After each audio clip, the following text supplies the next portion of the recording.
Here's one thing many investors never think about when they buy a property.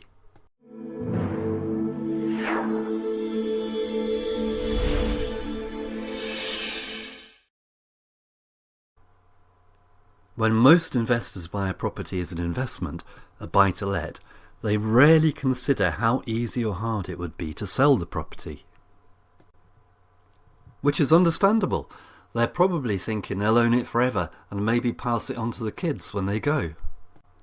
And at the very least, they'll probably think of it as a long-term investment which they'll own for many years.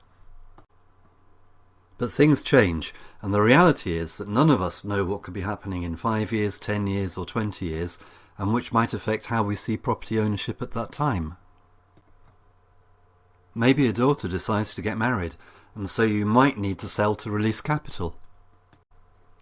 Or maybe you need to release a cash lump sum to supplement your pension. Or your investment strategy might change and mean that you want to move money out of property and into another type of investment asset. Or perhaps a particular property no longer fits your strategy or portfolio. Perhaps that type of property, or properties in that area, no longer give the returns you bought it for. Who knows? But the point is there might be reasons why you want to sell in the future. The thing is, the best time to think about this is before you buy. One of property's biggest downsides is its illiquidity. It's relatively hard to sell compared to other types of investments, so don't make it worse by buying something that's even harder to sell than it needs to be. Within reason, you should try and avoid properties that are going to be hard to sell. Now, we need to have some balance here because some of the best properties for buy-to-let are cheaper properties. Why are they good for buy-to-let? Because cheaper properties tend to give better returns. But they are cheap for a reason. It's simple supply and demand. They are cheap because less people want to buy them, and so in that sense they're harder to sell. If that wasn't the case, and a lot of people wanted to buy them, they wouldn't be so cheap. So, before you buy any property, ask yourself, if I need to sell in the future, how easy will it be? Of course, you can't predict exactly how easy or hard it'll be in the future, because so many things can change over the years. But based on how things are today, and knowing what you know today, how easy or hard do you think it will be? If you think it might be very hard to sell, then should you buy it now?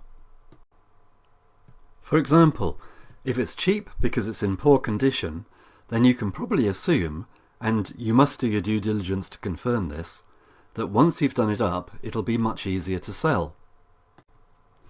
But if it's cheap because it's in a cheap area, then there will always be a limited demand, unless you think the area will improve over the next 5, 10 or 15 years, for example.